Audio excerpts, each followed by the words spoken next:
Tambak-tambak na basura at kakulangan sa drainage system ang mga nakikitang dahilan ng Metro Manila Development Authority o MMDA kung bakit bumabaha. Ang plano nilang pangmatagalang solusyon, pinag-isang drainage system para sa buong Metro Manila.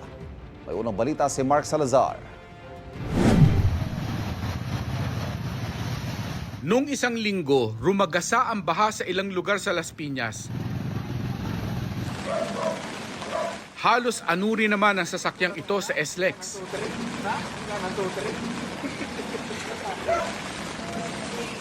Ang mga lugar na ito sa South ay isa sa 8 critical flood-prone areas ng Metro Manila.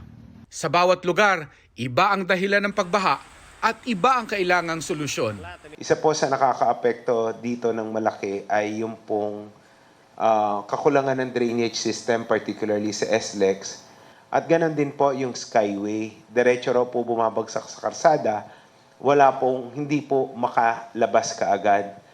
Pero ang long-term solution po dito ay yung tinatawag na Parañaque Spillway Project.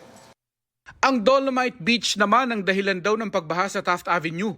Binarahan kasi ng Dolomite Project ang mga lagusan palabas ng Manila Bay, kaya hinahabol ngayong gumawa ng 2 kapalit na drainage doon. May 3 outfall po yan, meaning labasan ng tubig. Yung Faura, Remedios, tsaka itong Estero, San Antonio Abad.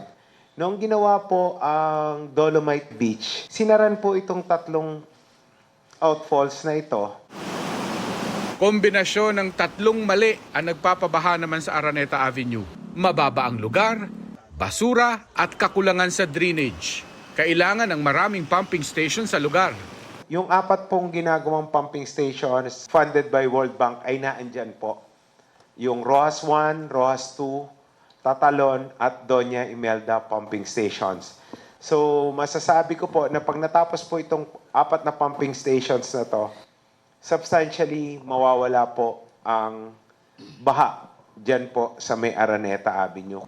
Sa kabuuan, nire-rehabilitate ang 26 sa 71 pumping stations ng MMDA at nagtatayo ng 4 na bago. Maibsan lang ang pagbaha sa umaabot na ngayong 49 na bahaing lugar sa Metro Manila. Sa halos lahat ng bahaing lugar, basura ang literal na lumulutang na salarin. Kung bakit literal ding basurang itinapon mo, babalik sa iyo. Kada araw, halos 100 cubic meters ng basura ang nahahango ng MMDA sa mga pumping station na nagbabara at sumisira ng pumping station. Kahit ano pong linis ang gawin namin, kung patuloy yung pagtatapon ng basura sa ating mga waterways, wala po talagang mangyayari. Tapos po, sisisihin natin ang pamahalaan. We have to do our share.